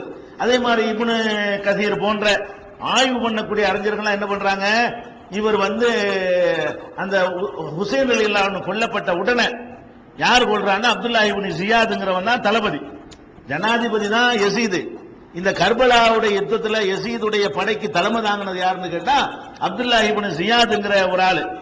அவரை என்ன செய்யறாங்கன்னா அந்த கொலை பண்ணிட்டாங்கன்னு சொன்ன உடனே அவரு அவ்வளவு கடுமையான ஒரு வார்த்தை யூஸ் பண்றார். நான் அந்த இடத்துல இருந்திருந்தால் அவர் புரட்சி செய்யும் போது அடக்கிறதுக்கு தான் உன்னை அனுப்புனேன், உசுரோட நீ பிடிச்சிட்டு வந்திருக்கணும், பிடிச்சி ஒரு இடத்துல அடிச்சு போட்டிருக்கணும், உன்னைய கொள்ள யாரு சொன்னா, இனி எப்படி கொள்ளலாது, ஒரு சின்ன கூட்டமா வர்றாங்க, நீ பெரிய கூட்டமா இருக்கிற, போய் அப்படியே கோழி கொத்துற மாதிரி கொத்திட்டு வருவியா, உன்னை யார் கொல்ல சொன்னா அப்படின்னு சொல்லி கடுமையான முறையில யசீத் அடக்கிறதுக்கு ஆள் அனுப்புனது உண்மை, கொல்வதற்கு நான் உன்னை அனுப்புனா, கொல்ல சொன்னா அவங்க எதிர்த்து வர்றாங்கன்னா நீ அவங்கள இன்னும் சொல்ல போனால் ஒரு கட்டத்துல அவங்க பணிகிறது ரெடியா இருந்தாங்க. அந்த கர்பலாவுடைய வரலாறுல பார்க்கும் பொழுது ஹுசைன் ரலியல்லாஹு அன்ஹு எல்லாரும் சொல்லி தேவையில்லாம யுத்தமெல்லாம் வேணாண்ட பாதி நடந்துகிட்டு இருக்கும் போது அவங்க சொன்ன உடனே சரிப்பா நாங்க இதோட ஒதுங்கிறோம் அப்படின்லாம் அவர் சொல்றாரு. அதை மீறி என்ன பண்றான், இவன் கணக்கு பண்றான், இருந்தா நாளைக்கு இவர் உரிமை கொண்டாடிட்டே இருப்பாரு, க்ளோஸ் பண்ணிட்டா டிராபிக் ஓவர் ஆயிரும் அப்படின்னு சொல்லி இவன் தான் என்ன செய்யறான், அதையும் சொல்லி காட்டுறாரு. அவங்க தான் கட்டுப்பட ரெடியா இருந்தாங்கல்ல, அவங்க தான் யுத்தத்தை நிறுத்திக்கிறோம்னு சொன்னாங்கல்ல, அதுக்கு பிறகு நீ எப்படா கொள்ற அப்படின்னு நினைஞ்சாரு. யசீது கேட்டதாகவெல்லாம் இப்னு கசீர் அவர்கள் ஷியாக்கள் இட்டுக்கட்டி கட்டுக்கதையை பண்ணி கூட குறை சொல்லிட்டாங்க. ஒரு ஆட்சி இருக்கு, அப்படி அந்த ஒரு ஹதீஸும் அவர் பக்கத்தில் இருக்கிறது. அவர் சொல்றாரு, யார் சொல்றா, இவர் இப்னு கசீர் சொல்லுகிறாரு, நபிகள் நாயகம் ஸல்லல்லாஹு அலைஹி வஸல்லம் அவர்கள் சொன்னார்கள், ஒரு அமீரின் கீழ் உங்களுடைய ஆட்சி ஒருங்கிணைக்கப்பட்டிருக்கும் பொழுது போட்டியாக இன்னொருவர் வந்தால் அவரை கொள்ளுங்கள், காயினம் மன்கான, அவர் எவராக இருந்தாலும் சரி என்று நபிகள் நாயகம் ஸல்லல்லாஹு அலைஹி வஸல்லம் சொல்லி இருக்கிறார்கள். அது முஸ்லீம்ல இடம்பெற்றிருக்கிற ஆதாரமான ஹதீஸ். அந்த அடிப்படையில் அவர் அரசு தலைவர் என்ற முறையில் தான் அவர் ஒரு ஆக்ஷன் எடுக்கிறாரே தவிர இதை வந்து ஷியாக்களும் போராக்களும் என்ன பண்றாங்க, கூட குறைய அதை வந்து விமர்சனம் பண்ணிட்டாங்க என்றெல்லாம் இப்னு கதீர் போன்ற அறிஞர்கள்லாம் இதை நடுநிலையான நின்றவங்க விமர்சனம் பண்ணுகிறார்கள். அதனால அதே மாதிரி தலையை வெட்டி கொண்டு வர்றாங்க. தலையை வெட்டி கொண்டு வரும் பொழுது அவன் அதுக்கான சந்தோஷப்படுவார்னு பார்த்தா அவன் அந்த படையில நீக்கிறாரு, உனக்கு எந்த பரிசும் கிடையாதுங்கிறாரு, அவனை நல்லா லானத்து செய்வான், அவனை சபிப்பானாக என்று எதிர்த்து வந்து தலையை வெட்டி கொண்டு வருவானுல்ல, அதுல சந்தோஷப்படுவாராக்குன்னு நினைச்சுக்கிட்டு சொன்னா அப்படி கடுமையான போக்கை எல்லாம் அவர் வந்து செஞ்சார் என்பதையும் வரலாற்றுகள்ல பதிவு செஞ்சிருக்கிறது. அதே மாதிரி வந்து அதுக்கு பிறகு என்ன பண்றாருன்னு கேட்டா, ஹுசைன் ரலியல்லாஹுடைய பெண்கள் தான் மிச்சமானாங்களே, பெண்களும் ஒரு குழந்தையும் தானே மிச்சம். அந்த பெண்களை எல்லாம் கண்ணியமான முறையில வேண்டிய வசதிகள் எல்லாம் செஞ்சு அவங்களுக்கு என்னென்னலாம் இழப்பு ஏற்படுச்சு அவ்வளவையும் கொடுத்து, நிறைய பணங்காசுகள் எல்லாம் கொடுத்து, வீடு வசதிகள் எல்லாம் கொடுத்து, அவங்கள நெக்கச்சக்கமான அன்பளிப்புகளோட மதீனாவுக்கு அனுப்பி வைத்து அவர் ஆட்சியில் இருக்கிற காலம் வரைக்கும் இவங்க உழைக்கவோ சம்பாதிக்கவோ தேவையில்லைங்கிற அளவுக்கு அரசாங்கத்திற்கு நிறைய மானியங்கள் கொடுத்து பல விதத்துல அவங்களுடைய ஒரு இதை வந்து நெஞ்சாரு உள்ளங்களை வென்றெடுக்கிற வேலைகள் எல்லாம் செய்தார் என்றெல்லாம் வரலாற்றுல பார்க்கிறோம். அதனால வந்து ஹுசைன் ரலியல்லாஹுடைய வகையராக்கள் இருக்காங்கல்ல, அலி ரலியல்லாஹுடைய வகையராக்கள், பாத்திமா ரலியல்லாஹுடைய வகையராக்கள், நபி ஸல்லல்லாஹு அலைஹி வஸல்லமுடைய அந்த அகலுகள் குடும்பத்தார்கள் சொல்ற அகல பைத்துகள், இவங்களோட இதுக்கு உடன்படல. எதுக்கு இந்த மதீனாவுல வந்து இரண்டாவது புரட்சி பண்றாங்கல்ல, அதுக்கு உடன்படவில்லை. உடனே என்ன பண்றான் யசீத், இந்த கேள்விப்பட்டு முஸ்லிம் இப்னு உக்பா என்ற ஒரு தளபதி, இவன் ஒரு ஐக்கியம், எப்படி அப்துல்லா இப்னு ஜியாத் வந்து ஒரு எல்லை மீறினவனோ அதே மாதிரி இவனுக்கு பேரு முஸ்லிம் இப்னு உக்பான்னு எழுதும் பொழுது முஸ்லிம் இப்னு உக்பான்னு தான் குறிப்பிடுவாங்க. முஸ்லிம் தான் கட்டுப்பட்டு நடக்கிறவன், நல்ல பேரு. இவன் இந்த பேருக்கு தகுந்தபடி நடக்கல, இவனுக்கு பேரு முஸ்லிம்னு வச்சிருக்கானு. முஸ்லிம்னா எல்லை மீறி செயல்படுறவன், வரம்பு கடந்தவன் அப்படிங்கிற மாதிரியான ஒரு ஆளுடைய தலைமையில அந்த புரட்சி அடக்கிட்டு வாங்கன்னு சொல்லி மதீனாவுக்கு யசீத் ஒரு படையை அனுப்புகிறார். இது 64 நடக்கிறது, ஹிஜ்ரி 64ல 61ல இருந்து 64 வரைக்கும் ஒரு ஆட்சி நடக்குது இல்லையா. இந்த 64 நேரத்தில் இதெல்லாம் நடக்குது மதீனாவுல. அனுப்பினோன்னு என்ன செய்யறாருன்னு கேட்டா, அவரு 3 நாட்களுக்கு 3 நாளைக்கு இதை சொல்லி அனுப்புறோம். அந்த 3 நாளைக்கு வந்து மதீனாவை வந்து நீங்க என்ன வேணாலும் செஞ்சுக்கிறீங்க. 3 நாளைக்கு என்ன சட்டம் அவனுக்கு எதையும் பார்க்க கூடாது, அடக்கிறது மட்டும்தான். என்ன வேண்டாம், யாரை வேண்டாலும் கொள்ளு, யாரை வேண்டாலும் வெட்டு, என்ன வேண்டாலும் பண்ணு, என்ன செய்வியோ ஏது செய்வியோ போய் அவங்களுக்கு பயங்காட்டி என்ன செஞ்சிடணும், அடக்கிட்டு வந்துடணும் அப்படின்னு சொல்லி அனுப்பி விடுறாங்க. அதுக்கப்புறம் என்ன பண்றாரு, இந்த அப்துல்லா இப்னு ஹன்லா தலைமையிலையும் இவங்க தீனுங்கிற அடிப்படையில் அல்லாஹ்வுக்கா பொறுத்து நம்ம கடமை அப்படியாக முடியாது இந்த மாதிரி ஜிஹாது தான். இதே மாதிரி ஜிஹாது வசனங்களை எல்லாம் சொல்லி ஆர்வம் மூட்டி அவங்களும் தயாராக இருக்கிறாங்க. அப்ப அந்த யுத்தத்துல வந்து கிட்டத்தட்ட 3 சஹாபாக்கள் உள்பட 700 பேர் ஒரு ஊர்ல பொறுக்கி எடுக்கப்பட்ட ஒரு 700 பேர் என்ன செய்யறாங்க, அன்னைக்கு கொல்லப்படுறாங்க. இந்த படையினரால் வெட்டி குவிக்கப்படுகிறார்கள். அதே மாதிரி இவன் முஸ்லிம் உக்பா தலைமையில் வந்த ஆட்கள் சரியான ஆட்களா, தேர்வு செய்யப்பட்ட ஆட்களா இல்லாதனால பெண்களை மானபங்கப்படுத்துற மாதிரி ஒரு மற்ற காட்டுமிராண்டிகள் காலத்தில் நடக்குமே போர், அப்ப எப்படி பண்ணுவாங்க, போர் செஞ்சா வெற்றி பெற்றவன தோற்ற நாட்டில் உள்ள பெண்களை எல்லாம் அவங்க ஒரு போக பொருள் மாதிரி பயன்படுத்துவாங்களே, அந்த அளவுக்கெல்லாம் இந்த முஸ்லிம் இப்னு உக்பாவுடைய தலைமையில் உள்ளவர்கள் செஞ்சாங்க, ஆட்டம் போட்டாங்க. இது வந்து இது ஜமனுல் ஹர்ரான், இதுக்கு பேரு ஹர்ராங்கிற யுத்தம் இதுக்கு சொல்லுவாங்க. மதீனாவுக்கு அவுட்டோர்ல உள்ள ஹர்ராங்கிற இடத்துல வைத்து இந்த யுத்தம் நடந்த காரணத்தினால் ஹர்ரா யுத்தம் சொல்லுவாங்க. இதுல டோட்டலாகவே அவங்க வந்து ஒடுக்கப்படுகிறார்கள். கம்ப்ளீட்டா யாரெல்லாம் புரட்சியில் ஈடுபட்டாங்களோ அவ்வளவு பேர் நினைஞ்சாங்க, 700 பேர், அவங்க 12,000 பேர் வந்து 700 பேர் என்ன செய்ய முடியும், டோட்டலாக நினைஞ்சாங்க, கருவறுத்து விட்டாங்க. இந்த எதுக்கு இதை சொல்றோம்னு கேட்டா, அந்த யசீதை பற்றி சொல்லக்கூடிய அந்த செய்திகள்ல கொஞ்சம் கூட குறைய இருக்கிறது. இதுதான் அவர் மீது உள்ள களங்கத்தில் பெரிய களங்கம். ஏன்னு கேட்டா அது வந்து வேற மாதிரி அவங்க செஞ்சிருக்கலாம், பணியை செஞ்சிருக்கலாம், பிடிச்சிருக்கலாம், என்ன வேண்டாலும் பண்ணிக்கன்னு சொல்லி அவர் லைசன்ஸ் கொடுத்து இவன் எல்லா விதமான எல்லையும் மீறி மார்க்கத்தினுடைய அனைத்து வரம்புகளையும் மீறி இந்த முஸ்லிம் இப்னு உக்பாங்கிறவன் தலைமையில எல்லா அநியாயங்களும் நடந்து முடிஞ்சிருச்சுங்க. இது வந்து யசீதுடைய ஆட்சி காலம் 64ஓட எப்ப இறந்து போறாரு, இந்த முஸ்லிம் இப்னு உக்பாங்கிற ஆள் என்ன செய்யறாருன்னா, அவர் புறப்பட்ட மக்காவுல அப்துல்லா இப்னு ஜுபைர் என்ன பண்றாரு, ஜுபைர் ரலியல்லாஹு இருக்காங்கல்ல, அந்த இதுல கொல்லப்பட்டாங்களே ஒட்டக போர்ல, அவங்க ரசூலுல்லாஹ்வுடைய மாமி மகன், அபூபக்கர் சித்திக்குடைய மருமகன், அவங்க என்ன பண்றாங்கன்னு கேட்டா மக்காவுல இருந்து கொண்டு இவர் கட்டுப்பட மாட்டோம், அவர் தனியா மறுபடியும் ஒரு புரட்சி பண்ணி அவர் ஒரு ஆட்சியை உருவாக்குறார். மதீனாவுல இப்படி புரட்சி, அதுக்கப்புறம் மக்காவுல வந்து அப்துல்லாஹி இப்னு சுபைர் தலைமையில ஒரு புரட்சி மறுபடியும் வெடிக்குது. நான் தான் அமீர், நான் தான் ஜனாதிபதி. அவர் பக்கம் அந்த மக்காவை சுற்றி உள்ள பகுதியினர்கள் எல்லாம் அவர் பக்கம் அசம்பிள் ஆகுறாங்க. இதை அடக்கிட்டு இதே படையை கொண்டுகிட்டு அங்க போறார், மக்காவை நோக்கி புறப்பட்டு போறாரு. முஸ்லீம் உக்பாங்கிறார். இப்படி போய்கிட்டு இருக்கிற அந்த கட்டத்துல தான் யசீது மரணிக்கிறார். இந்த மதீனாவில் நடந்த இந்த சம்பவத்துக்கு பிறகு இவர் முஸ்லிம் உக்பாங்கிறாரு மக்காவை போய் கைப்பற்றுவதற்காக வேண்டி மக்காவில் உள்ள அப்துல்லாஹி இப்னு சுபைரை முறியடித்து, அதாவது அரசுக்கு எதிராக புரட்சி நடக்கக்கூடாது என்பதற்காக வேண்டி கடும் போக்கை இவர் மேற்கொள்றார். ஒரு 2 பேச்சு பேசக்கூடாது, கட்டுப்பட்ட கீழே ஒழுங்கா இருக்கணும், நீ ஆளாளுக்கு ராஜா தான் விடமாட்டேன் அப்படிங்கிற ஒரு டைப்ல அவர் ஒரு படை அனுப்புகிறாரு. போய் கொண்டிருக்கிற வழியில தான் வந்து யசீதுடைய மரணம்ங்கிற தகவல் வருகிறது. அது அந்த போன ஆளுக்கு என்ன செய்யறாங்க, மக்கா மேலே படை எடுக்கிறாங்க. மக்காவுல தான் இவரை தலைமையகமாக கொண்டு இருக்கிற காரணத்தினால புனித மக்காவுல யுத்தம் செய்யக்கூடாது என்று இருந்தும் என்ன செய்யறாங்க, படை எடுக்கிறாங்க. அப்ப கூட கேட்கிறாங்க, மக்காவுல எப்படிங்க புனித இடத்துல போய் நீங்க வந்து யுத்தம் செய்யறீங்களே, இது சரியா? அப்படி எல்லாம் அந்த குரூப்பிட்ட கேட்கும்போது அவங்க என்ன பண்றாங்க, மக்கா மேல படை எடுக்க கூடாதுங்கிறது சரிதான், ஆனால் இது யாருக்கு உரிய அடைக்கலம் இல்ல, யாரு வந்து குற்றவாளியா இருக்கிறானோ அயோக்கியத்தனம் பண்றானோ அவன் கொலை செஞ்சு போய் ஒளிஞ்சிட்டு விட்டுருவீங்களா, அவனுக்கு சொன்னது இல்லை இது அப்படின்னு சொல்லி அதுக்கு ஒரு பதில சொல்லி கொண்டு மக்காவின் மீது காபத்துல்லாவின் மீதெல்லாம் கூட தீப்பந்தங்களை எரிஞ்சு அவங்க என்ன செய்றாங்க, தாக்குறாங்க. காபத்துல்லா மேலையெல்லாம் படுது, சிலை எல்லாம் கருகுது. அந்த மாதிரி யுத்தம் நடந்துகிட்டு இருக்கிற அந்த நேரத்தில் தான் யசீது இங்க ஆல் அவுட் 4 வருஷத்துல அவருடைய ஆட்சி வந்து முடிவுக்கு வந்து விடுகிறது. அதுக்கப்புறம் என்ன ஆகுதுன்னு கேட்டா, அவருடைய மகன் யசீதுக்கு அப்புறம் யாரு அப்படித்தானே வரும், யசீதுக்கு அப்புறம் யார் ஆட்சின்னு கேட்டா யசீதுடைய மகன், அவர் பேரு முஆவியா. யசீதுடைய அப்பா பேரு முஆவியா, யசீதுடைய மகன் பேரு முஆவியா. தகப்பனார் பேரு மகனுக்கு வைக்கிறார்.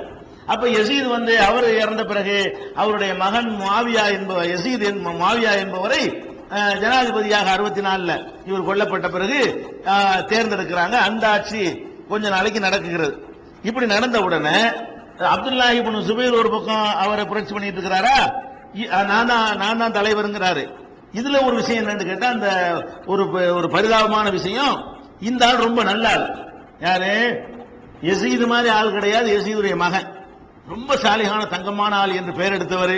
அடுத்த ஜனாதிபதி நம்ம தான்ங்கிற மாதிரி எல்லாம் ஆட்டம் போடாதவர், ரொம்ப ஒரு ஒழுக்கம் பக்தி இதெல்லாம் உள்ளவராக அவர் வந்து வரலாற்றுல நல்ல பேர் எடுத்திருக்கிறார்.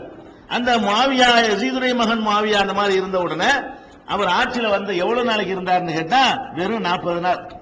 இதுதான் இந்த இப்னு உமர் இந்த மாதிரி ஆளுக்கெல்லாம் சொன்னாங்க, இந்த மதீனாவுல வந்து இவர் பண்ணிட்டார் பாருங்க, ரத்தத்தை ஓட்டினார் பாருங்க, அது கொடுத்த தண்டனை வரிசை டக்கு டக்குன்னு எல்லாம் என்ன செஞ்சான், அதை அவங்களை வீழ்த்தி கொண்டே இருக்கிறான்னு சொல்லி அந்த மாதிரி சில சகாபாக்கள்லாம் அதை விமர்சனம் பண்ணாங்க.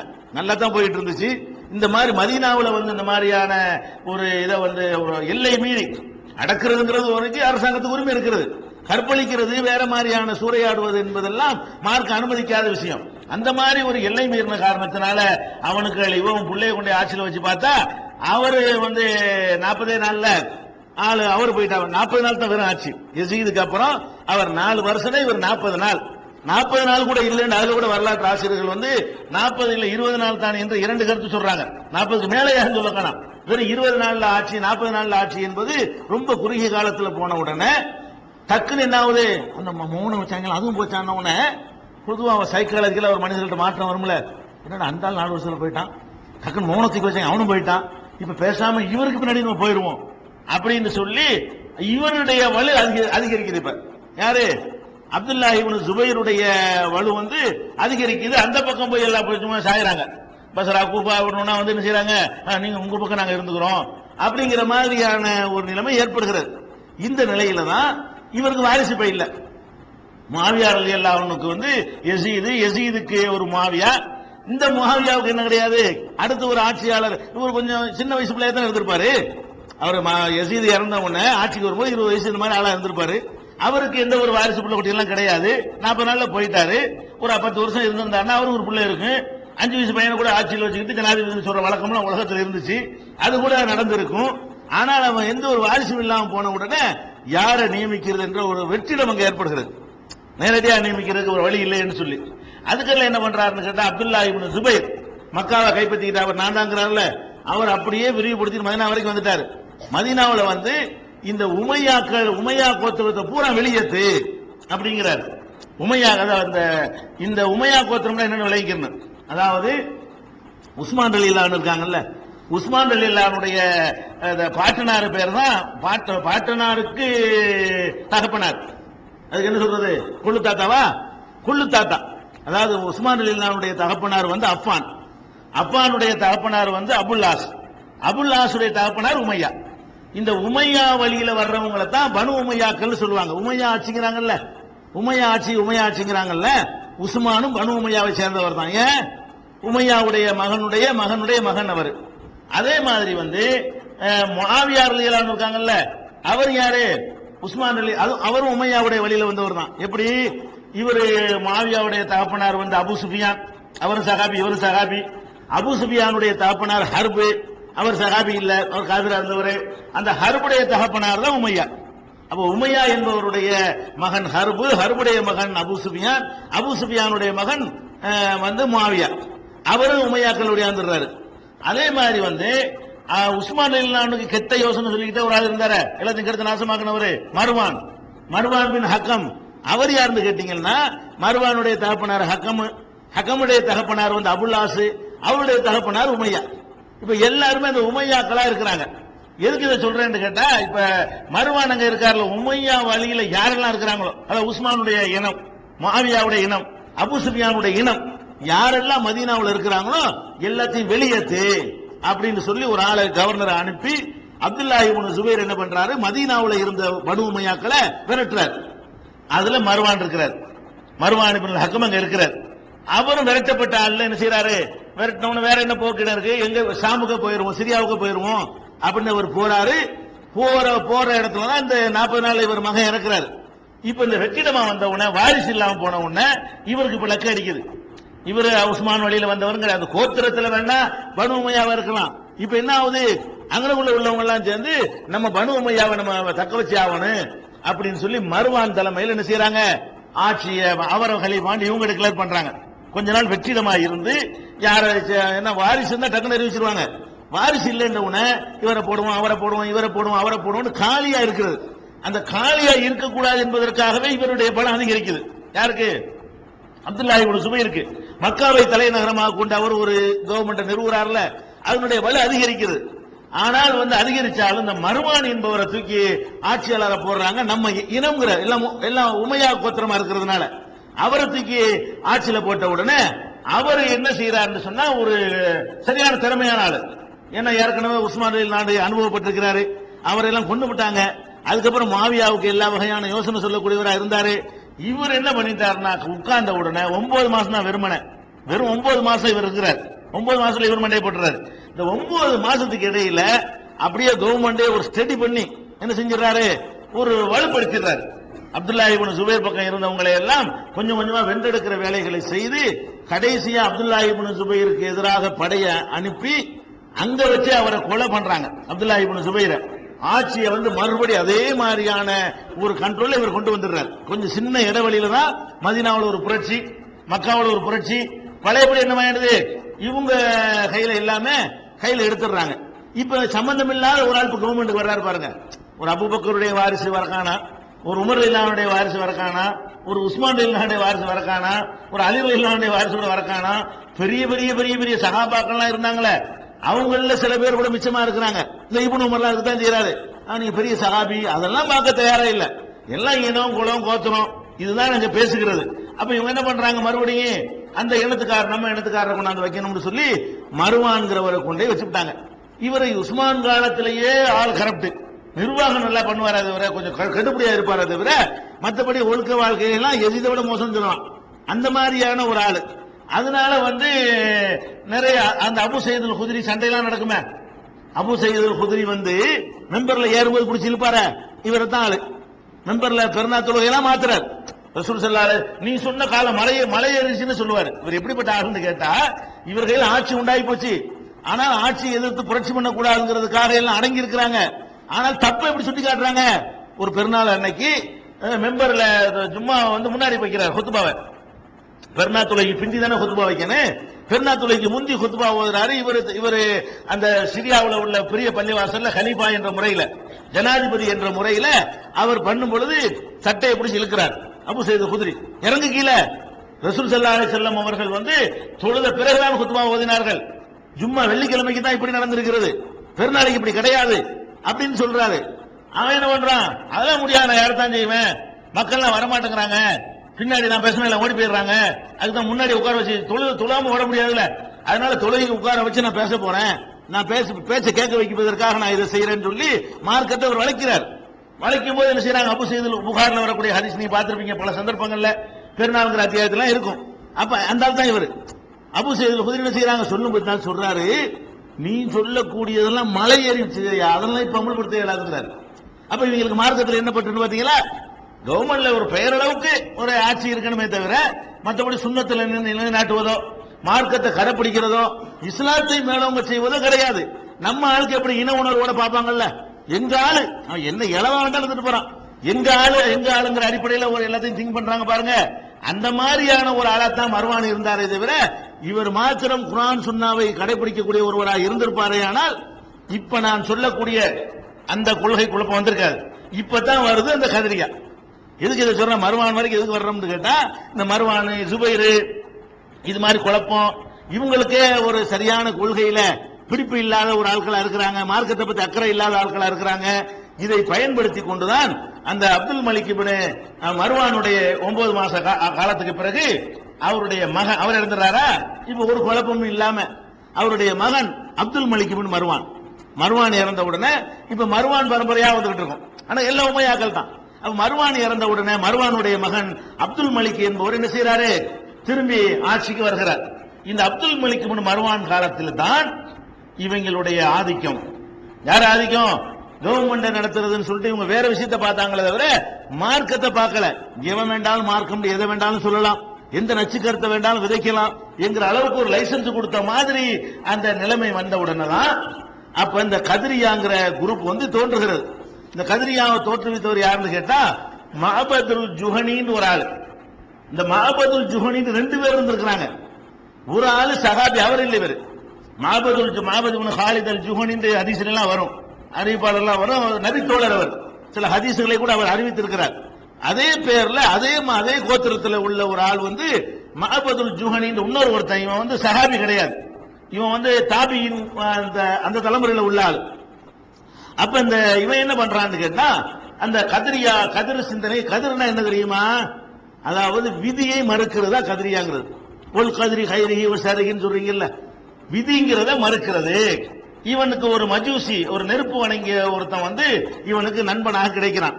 நெருப்பு வணங்கிகளுடைய கொள்கை என்னன்னு கேட்டா விதி கிடையாது, ஒவ்வொரு மனுஷனும் அவனா தான் செயலுக்கு பொறுப்பாளியே தவிர அல்லாஹ்வுக்கு அதெல்லாம் ஒண்ணு சம்பந்தம் கிடையாது, நமக்கு சும்மா அவன் படைச்சு விட்டுட்டான், நம்ம செய்யற செயல் நமக்கு தான் தெரியும் அப்படிங்கிற மாதிரியான ஒரு சிந்தனையை விதைத்ததுதான் யாரு, இந்த மஅபதுல் ஜுஹனிங்கிற ஆளு. அவற்றிலிருந்து பாடம் கற்ற கைலான் அத்-திமிஷ்கின்னு ஒரு ஆளு, ஜாத் இப்னு இப்ராஹிம் ஒரு ஆளு. இவங்க 3 பேரும் ரொம்ப தீவிரமா இருந்தவங்க. இதுக்கு தலைவனா இருந்தவன் யாருன்னு கேட்டா இந்த மஅபதுல் ஜுஹனிங்கிற ஆள் தான். இவர் என்ன பண்றாரு, இவர் இந்த எப்படிப்பட்ட ஆள்னு கேட்டா, இவன் இந்த கொள்கையை விதைச்ச உடனே சில சஹாபாக்கள் உயிரோடு இருக்கிறாங்க. யாரெல்லாம் இருந்தாங்க அப்ப, அப்துல்லா இப்னு உமர். ஏன்னா இவங்க சின்ன வயசு சஹாபாக்கள், ரசூலுல்லாஹ் இறந்து போகும்போது சின்ன வயசு, ரசூல் ஸல்லல்லாஹு அலைஹி வஸல்லம் இறந்து போகையில சின்ன வயசா இருந்தாங்கல்ல, அவங்க தான் இப்ப மிச்சமா இருப்பாங்க. ரசூலுல்லாஹ் இறந்து போகும்போது 40 வயசு இருந்தவங்க எல்லாம் காலியா இருப்பாங்க. ரசூலுல்லாஹ் இறந்து போகும்போது 18 வயசு 20 வயசுன்னு இருந்தாங்க பாருங்க, அதை வச்சு சின்ன வயசுங்க. இப்ப சின்ன வயசு இல்ல, இப்ப பார்த்தா இவங்களுக்கு 60 வயசு இந்த மாதிரி இருக்கு. சின்ன வயசு சஹாபின்னு எதை சொல்றோம்னு கேட்டா, ரசூல் ஸல்லல்லாஹு அலைஹி வஸல்லம் மரணிக்கும் பொழுது இவர்கள்லாம் சின்ன ஆளுங்க. அது யாரு, அப்துல்லா இப்னு உமர், ஜாபிர் இப்னு அப்துல்லா, அபூ ஹுரைரா, இப்னு அப்பாஸ், அனஸ் இப்னு மாலிக். அவர் தான் சஹாபாக்கள்ல கடைசியா மூத்தா போனவர், ஹிஜ்ரி 120 மூத்தா போறாரு. அதே மாதிரி அப்துல்லா இப்னு அபி அவுஃபா, உக்பா பின் ஆமிர், இந்த சஹாபாக்கள் எல்லாம் கூட வாழ்ற காலத்தில் மதிக்கிறான். நபித்தோழர்கள் இருந்தும் கூட இப்படியான ஒரு கருத்தை, அதாவது விதின்னு ஒண்ணு கிடையாது, நாம செய்வதற்கு நாம தான் பொறுப்பாளி அப்படிங்கிற ஒரு சித்தாந்தத்தை மக்கள் மத்தியில் வைக்கிறாங்க. இந்த சஹாபாக்கள் கூடி என்ன பண்ணாங்க, மக்களுக்கு சொன்னாங்க, இவர்களுக்கு யாரும் சலாம் சொல்லாதீங்க, இவங்க வந்து முஸ்லீம் இல்லை. விதியை ஆமன்து பில்லாஹி வ மலாயிகத்திஹி வ குதுபிஹி வ ருசுலிஹி வல் யௌமில் ஆகிரி வல் கத்ரி. ஈமான் இல்லாட்டி காபிர் தானே, அமல் இல்லாட்டி காபிர் ஆக மாட்டான். ஒருத்தன் வந்து தொழுவாட்டி நோன்பு வைக்காட்டி அல்ல ஜக்காத்தை கொடுக்காட்டி, ஜக்காத்தை மறுக்கிறது வேற, ஜக்காத்துன்னு ஒண்ணு கிடையாது அப்படி மறுத்தாது ஒரு விஷயம். கொடுக்காம ஒருத்தன் இருக்கிறான், பாவியாவானதை வேற காபிர் ஆக மாட்டான். இஸ்லாத்தில் இருந்து கொண்டு பாவம் செய்யறவனா ஆவான். அட திருடுறான், விசாரம் பண்றான், தண்ணி அடிக்கிறான், அவன் முஸ்லீம் விட்டு வெளியேறிடுவானா? வெளியேற மாட்டான். எது வரைக்கும் வெளியேற மாட்டான்? அவன் அல்லாவை நம்பணும், மாணவர்களை நம்பணும், வேதங்களை நம்பணும், தூதர்களை நம்பணும், மறுமையை நம்பணும், விதியை நம்பணும். இது நம்பிக்கை உள்ள வேண்டிய விஷயம். இதில் ஒருவனுக்கு நம்பிக்கை இருக்கிற வரைக்கும் அவன் இஸ்லாத்தை விட்டு வெளியே போனான்னு என்ன செய்ய முடியாது, சொல்ல முடியாது. அப்ப இவர்களை பொறுத்த வரைக்கும் எதையே மறுக்கிறாங்க, அந்த நம்பிக்கை கொள்ள வேண்டிய விஷயத்தை மறுக்கிறாங்க. இன்னைக்கு ஒரு ஆள் அல்லாஹ் மறுத்தா அவன் காபீர் தான், ரசூலுல்லாஹ் மறுத்து விட்டால் அவன் காபீர் தான். வேதம்லாம் கிடையாது அப்படின்னு மறுத்தால், அது குர்ஆன் வேதம் இல்லை என்று சொன்னால் அவன் யாரு? அவன் முஸ்லீம் கிடையாது. அது வீதியெல்லாம் ஒண்ணு கிடையாதுங்க, அவன் முஸ்லீம் கிடையாது. மறுமேண்ட ஒண்ணு கிடையாதுங்க, அவன் முஸ்லீம் கிடையாது. இதெல்லாம் நம்பிக்கை. இந்த 6 விஷயங்களை யாரு மறுத்தாலும் அவங்க இஸ்லாத்துல இருக்க முடியாது. அப்ப சஹாபாக்கள் என்ன பண்றாங்க, எவ்வளவு முக்கியமான ஒரு மேட்ரு இது, இது விதியை நம்பி ஆகணும், அல்லாஹ் தான் ப்ரோக்ராம் பண்ணி இருக்கிறான் என்பதை நம்பி ஆகணும், இவன் பேசிக்கே மறுக்கிறானே என்பதற்காக வேண்டி இவங்க எல்லாம் வந்து சலாம் சொல்லக்கூடாது, அந்த புறக்கணிக்கிறதுக்காக வேண்டி. அது மாத்திரம் அவங்க சொல்லல, அவர்கள் இறந்தார்களே ஆனால் அவங்க ஜனாசாவிலும் கலந்து கொள்ளக்கூடாது, சலாம் சொல்லக்கூடாதுங்கிறது ஒரு புறக்கணிப்புக்காக வேண்டி. ஜனாசாவை தொழுகாதீங்க, இவங்க யாராவது இந்த கத்ரி கொள்கையில் எவனாவது இருந்தால் அவங்க இறந்து போய்விட்டார்களே ஆனால் அவங்களுடைய ஜனாசாவில் கூட நீங்கள் யாரும் கலந்து கொள்ளக்கூடாது அப்படின்னு மக்களுக்கு போதனை செய்யறாங்க. இவங்களும் கலந்து கொள்ள மாட்டாங்க, இவங்களும் இந்த மாதிரி ஆட்களுடைய ஜனாசாவில் கலந்து கொள்ள மாட்டாங்க. இவங்களும் வந்து மக்களையும் கலந்து கொள்ளக்கூடாதுன்னு சொல்றாங்க. எவனாவது நோய்வாய்ப்பட்டான்னு சொன்னா விசாரிக்க போவாதீங்க, இது மற்றவங்களுக்கு எல்லாம் செய்யலாம், ஒரு காபிரா இருந்தாலும் போய் நோய் விசாரிக்கலாம், அவங்க அந்த அடிப்படையில் செய்யல. இவர்கள் தப்பான ஒரு கொள்கையை இஸ்லாத்தின் பெயரால் சொல்ற காரணத்தினால் நோயிற்றால் கூட அவங்களை போய் விசாரிக்க போக கூடாது, ஜனாசா கூட தொழுவிக்க போக கூடாது என்று சொல்லி இந்த நான் குறிப்பிட்ட இந்த சஹாபாக்கள் எல்லாம் கடுமையான முறையில் அவர்களுக்கு கவுண்டர் கொடுக்கறாங்க. எந்த அளவு கொடுக்கறாங்கன்னு கேட்டா, சில சஹாபாக்கள் அந்த மாதிரிலாம் கேட்கிறாங்க. நம்ம இப்னு உமர் ரலியல்லாஹு அன்ஹு அவர்கள்ட்ட போய் இதை பத்தி கேட்கறாங்க. இந்த மாதிரி ஒரு கூட்டம் வந்திருக்காங்களாம்ல, அல்ல விதின்னு ஒண்ணு இல்லைங்கிறாங்களே அப்படின்லாம் கேட்கும் பொழுது அவங்க என்ன சொல்றாங்க, போய் சொல்லிவிடு, அவர்கள்ட்ட சொல்லிவிடு, இப்னு உமர் ஆகிய நான் ரசூலுல்லாஹ்விடம் பாடம் கற்ற நான் அவர்களிருந்து விலகி கொண்டேன் என்று போய் சொல்லு, அவர்களுக்கு இஸ்லாத்துக்கு சம்பந்தம் இல்லை என்று சொல்லு என்றெல்லாம் அவர் டிக்ளேர் பண்ணதாக சஹீஹ் முஸ்லிம் உட்பட நிறைய ஹதீஸ் நூல்களில் இதற்கான சான்றுகள் கிடைக்கிறது. அப்ப சஹாபாக்களுடைய இறுதி காலத்தில் இந்த அப்துல் மலிக் இப்னு மர்வான் அண்ட் அப்துல் மலிக் இப்னு மர்வான், அந்த பக்கம் அப்துல்லாஹ் இப்னு ஜுபைர், இந்த குழப்பங்கள் எல்லாம் நிலவுகிற இந்த காலகட்டத்தில், சொல்ல போனால் 60 to 70 உள்ள காலகட்டத்தில், ஹிஜ்ரி 64 to 60 யசீத் இருக்கிற வரைக்கும் இந்த வாதாட்டம் முடியல, கண்ட்ரோல்ல வச்சிருந்தான் அந்த ஆளு. யசீதுக்கு அப்புறம் வந்த 64க்கு அப்புறம் உள்ள ஆட்சியிலிருந்து 70 வரைக்கும் இவங்களுடைய டார்ச்சர் தாங்க முடியவில்லை. அவ்வளவுக்கு பிரச்சாரம் பண்றாங்க. எப்படிலாம் கேட்கறாங்க, அத கேட்கறது அறிவுபூர்வமா இருக்கும். எப்படி ஏங்க அல்லாவே நம்மளை வந்து இப்படி ஆக்கிவிட்டு அல்லாவே நரகத்துல போடுவானா விதிங்கிறாங்க, இப்படி கேட்கறது அறிவுபூர்வமா கேள்வி. லாஜிக்கா கேட்டா கரெக்டா தெரியும்ல, லாஜிக்கா என்ன செய்வாங்க, அல்லாஹ் தான் நம்மளை வந்து நான் வந்து ஒருத்தங்க நான் காபிரா இருக்கேன், நான் வந்து வட்டி வாங்குறேன், நான் வந்து திருடுறேன்னா நானாவ செய்யறேன், அவன் தானே அப்படி ஆக்கியிருக்கிறான், அப்படித்தானே நீங்க சொல்றாங்க. விதின்னு சொல்றக்கூடிய ஆளுக்கு என்ன சொல்றாங்க, நான் திருடுனா அவன் தான் அப்படி ஆக்கியிருக்கிறான், அல்லாஹ் நாடாம எதுவும் செய்ய இயலாதுங்கிறீங்க. அப்புறமேல என்ன பண்றீங்க, நீ திருடுனது கொண்டு தண்டிப்பேங்கிறீங்க. என்னையா இது, நானா திருடுன, திருடுற ப்ரோக்ராம் நீ தானே பண்ணுன, இப்படி வருதா இல்லையா, இது அல்லாஹ்வை கேவலப்படுத்த மாதிரி இருக்கா இல்லையா, அல்லாஹ் இப்படி செய்வானா, நம்மளுக்கு எந்த ஒரு அதிகாரத்தையும் தராம அவனே எல்லாத்தையும் ப்ரோக்ராம் பண்ணிவிட்டு நம்மள அல்லாஹ் தண்டிப்பானா, இது அல்லாஹ்வுடைய நீதிக்கு தகுதியா இருக்குமா, கேட்கட்டா எடுப்பா தெரியுமில. கேட்டாங்கன்னு சொன்னா இந்த அடிப்படையில் ஒரு ஆர்குமெண்ட் பண்ணா என்ன செய்யும், ஆமா கரெக்ட் தானே. அதனால நாங்கள் என்ன சொல்கிறோம், மனிதன் தன்னுடைய செயலுக்கு மனிதன் தான் பொறுப்பாளி, நீ நல்லவனா போ கெட்டவனா போ என்று அல்லாஹ் தீர்மானிக்கிறது கிடையாது. அறிவை கொடுத்து விட்டுட்டான், அறிவை கொடுத்து விட்டா என்னஞ்சிட்டான், என்னமோ பண்ணிக்கிறங்கடான்னு விட்டுட்டான் அல்லாஹ். அதாவது ஃபிரௌனுக்கு அவன் சொல்றான், அந்த மஹபூத் ஜுஹனி சொல்றான், அதாவது அபூ ஜஹலுக்கு என்ன அறிவை கொடுத்தானோ, அபூ லஹபுக்கு அல்லாஹ் என்ன அறிவை கொடுத்தானோ அந்த அறிவைத்தான் இப்னு அப்பாஸ் அபூபக்கருக்கும் கொடுத்தான். அந்த அறிவைத்தான் உமருக்கும் கொடுத்தான். அவர்கள் தங்கள் அறிவை கொண்டு தாங்களாக நல்லதை தேர்ந்தெடுத்துக் கொண்டார்கள், இவர்கள் தங்கள் அறிவை கொண்டு தாங்களாகவே கெட்டதை தேர்ந்தெடுத்துக் கொண்டார்கள். இதுல யாருக்கும் பெரிய பாக்கியம் செஞ்சான்னு அல்லாஹ் சொல்ல இயலாது. அபூபக்கருக்கும் பெருசா பாக்கியம் செய்யல. ரெண்டு பேருக்கும் ஆளுக்கு நான் வந்து 100 ரூபாய், உங்களுக்கு 100 ரூபாய் தரேன், உங்களுக்கு 100 ரூபாய் தர்றேன். நீங்க 100 ரூபாய் கொண்டு 10 ஏழைக்கு தர்மம் செய்றீங்க, நீங்க 100 ரூபாய்க்கு தண்ணி அடிச்சிட்டு வர்றீங்க. இதுல நான் 2 பேரும் சமத்தை நடத்திருக்கிறேன். இதனால அல்லாஹ்வுடைய நீதி.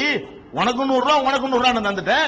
ஒருத்தர் 100 ரூபாய் வாங்கிட்டு போய் தண்ணி அடிக்கிறான், ஒருத்தர் 100 ரூபாய் வாங்கிட்டு போய் நல்ல காரியம் பண்றான். இப்ப நான் இதுல எப்படி, எனக்கு எப்படி பங்கு என்ன இருக்கு, நான் இதுல என்ன ரோல் வர்றேன்? இப்படி உதாரணங்கள் காட்டி இது மாதிரியான உதாரணங்களை மக்கள் மத்தியில் சொல்லி பார்த்தீர்களா? இவர்கள் அல்லாஹ்வையே என்ன கிறுக்கனாக பார்க்கிறார்கள், அல்லாஹ்வை அநியாயக்காரனாக சித்தரிக்க பார்க்கிறார்கள். என்ற உடனே ஈடுபடுது. அதுக்கு தகுந்த மாதிரி குர்ஆன் வசனங்கள்லாம் இருக்குது. குர்ஆனுடைய வசனங்கள்லாம் என்ன இருக்கு, நிறைய அந்த கதிரியாக்கள் எடுத்து வைத்த குர்ஆன் வசனங்கள் எக்கச்சக்கமாக இருக்கிறது. அதை நான் பின்னாடி எடுப்போம். அந்த வாதங்களை வந்து அவங்க என்னென்ன வாதங்கள் வைத்தார்கள் என்பதையும் அந்த வாதம் எப்படி தவறு என்பதையும் நான் பின்னாடி பார்ப்போம். இதுக்கு தொடர்ச்சியா பார்ப்போம். இப்ப விளங்கிற வேண்டிய என்னன்னு கேட்டா, இவங்களுடைய தாக்கம் அளவுக்கு அதிகமாக போகிறது. எந்த அளவுக்கு போகிறது என்று சொன்னால், தாபியின்கள் வகைராக்கள் இருக்காங்களா, சஹாபாக்கள் விட்டுருங்க, தாபியின்கள்ங்கிற ஜெனரேஷன்ல இந்த கவர்ச்சிகரமான இந்த வாதத்திற்கு வந்து நிறைய பேர் பலியானார்கள். ஏராளமான பேர் நினைஞ்சாங்க, இதுல போய் வீழ்ந்தார்கள். எந்த அளவுக்கு சொன்னா, இவங்களுடைய திறமையும் இவங்களுடைய ஆர்குமெண்ட் தன்மையும் பற்றி வரலாற்று என்ன சொல்லப்படுதுன்னு கேட்டா, அதுல ஒரு ஆள் இயாஸ் இப்னு முஆவியான்னு ஒருத்தர் இருக்கிறார். இவர் வந்து அதே காலங்கள்ல வாழ்ந்தவர். இந்த மாபதுல் ஜுஹனி இருக்கார் பாருங்க, இந்த ஆளுடைய காலத்துல யார் வாழ்றா, இயாஸ் இப்னு முஆவியா என்பவர் வாழ்கிறார்.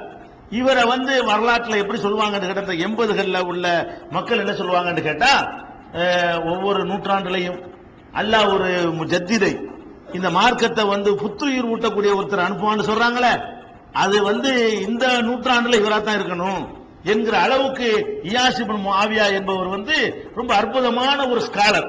அவர் வாழ்ந்த அந்த 80களில் 70-80களில் ரொம்ப பெரிய ஸ்காலர். யாரு, இயாஸ் இப்னு முஆவியா. இவர் வந்து தப்பான கொள்கை யாராவது பேசினார்களே ஆனால் தன்னுடைய குர்ஆன் ஹதீஸ் ஆதாரங்களை எடுத்து காட்டி அதை முறியடிக்கிறதுல பெரிய வல்லவராக இருந்தார். அவர் ஒரு நாள் சொல்றாரு, நான் வந்து எத்தனையோ தவறான கொள்கைக்காரங்கள்ட்ட ஆர்குமெண்ட் பண்ணியிருக்கிறேன், என்னுடைய முழு அறிவையும் பயன்படுத்தி ஒருத்தனோட வாதம் பண்ணேன்னு சொன்னா அது இவனோட தான் பண்ணேன். அப்படி டெக்னிக்கா பண்ணுவாங்க வாதம். அவங்களுடைய அந்த அறிவு கூர்மைக்கு இவர் சாட்சி சொல்றாரு. எப்படி, இயாஸ் இப்னு முஆவியா தகதீபுல இப்னு ஹஜர் அவர்கள் இதை பதிவு செய்யறாங்க. நான் எவ்வளவு பேரோட போய் வாதம் பண்ணி இருக்கிறேன், இவங்களோட இந்த மாபதுல் ஜுஹனி இருக்கான் பாருங்க, இவனோட போய் நான் வாதம் பண்ண பாருங்க. அப்ப வந்து இந்த குர்ஆன் ஹதீஸ் இந்த இதெல்லாம் நிக்க மாட்டாங்க, ஒரே லாஜிக் தான். அப்ப இந்த மாதிரி தர்க்க ரீதியான வாதங்கள்ல ரொம்ப கரகண்டவனா இருந்த காரணத்தினால் என்னுடைய அறிவை முழுசா ஒரு தடவை நான் பயன்படுத்தி இருக்கிறேன் என்று சொன்னா இவனுக்கு எதிராக தான் பயன்படுத்தி இருக்கிறேன் அப்படின்னு சொல்லி இவர் முறியடிச்சார். இவர் நினைஞ்சாரு, நிறைய ஆர்குமெண்ட் அவன் எடுத்து வைக்கிற பாயிண்ட்களுக்கு எல்லாம் இவரை குர்ஆன் ஹதீஸ் அடிப்படையில் மாத்திரம் சொல்லாம அவன் வாயிலிருந்த பதில வாங்கி அவனையே திருப்பி அடிக்கக்கூடிய அளவுக்கு இவரு ரொம்ப திறமையான ஆளா இருந்தார். அதுல கூட அவருடைய ஒரு உதாரணத்துக்காக அவங்க சொல்லுவாங்க. ஒரு உதாரணம் என்னன்னு கேட்டா, அல்லாஹ் வந்து அநியாயம் செஞ்சவன் ஆயிடுவான் அப்படின்னு அவங்க ஆர்குமெண்ட். அதானே, அல்லாவே நம்மளை வந்து தீயவன் சொல்லி ஆக்கிவிட்டு அந்த தீமைக்கு அவன் நம்மளை தண்டிச்சா, நம்மளை கொஸ்டின் கேட்டா அல்ல அநியாயக்காரன் தானே, அநியாயம் தானப்பா அப்படின்னு சொல்லிட்டு சொல்றான். இவர் என்ன கேட்கிறாருன்னு சொன்னா, அதற்கிட்ட முதல்ல அநியாயம் எதை சொல்லலாம் சொல்லு. அநியாயம் நியாயம் அநியாயம் இருக்குல்லப்பா, அநியாயத்துக்கு நீ என்ன டெபினேஷன் வச்சிருக்கிற அப்படின்னு கேட்கிறாரு. அவன் என்ன சொல்றான், தனக்கு உரிமை இல்லாததை ஒருவன் எடுத்துக்கொள்வது அநியாயம், எனக்கு உரிய இதை நான் எடுத்த அநியாயம் இல்ல, உங்களுக்கு உரிய மைக்கு நான் எடுத்த அநியாயம். அவன் விளக்கம் சொல்றான். ஆர்குமெண்ட் பண்ணும் பொழுது அநியாயத்துக்கு டெபினேஷன் சொல்லுங்கிறார். அவன் என்ன பண்றான், தனக்கு சொந்தம் இல்லாத எடுத்துக்கொள்வதுதான் அநியாயம் அப்படிங்கிறான் அவன்.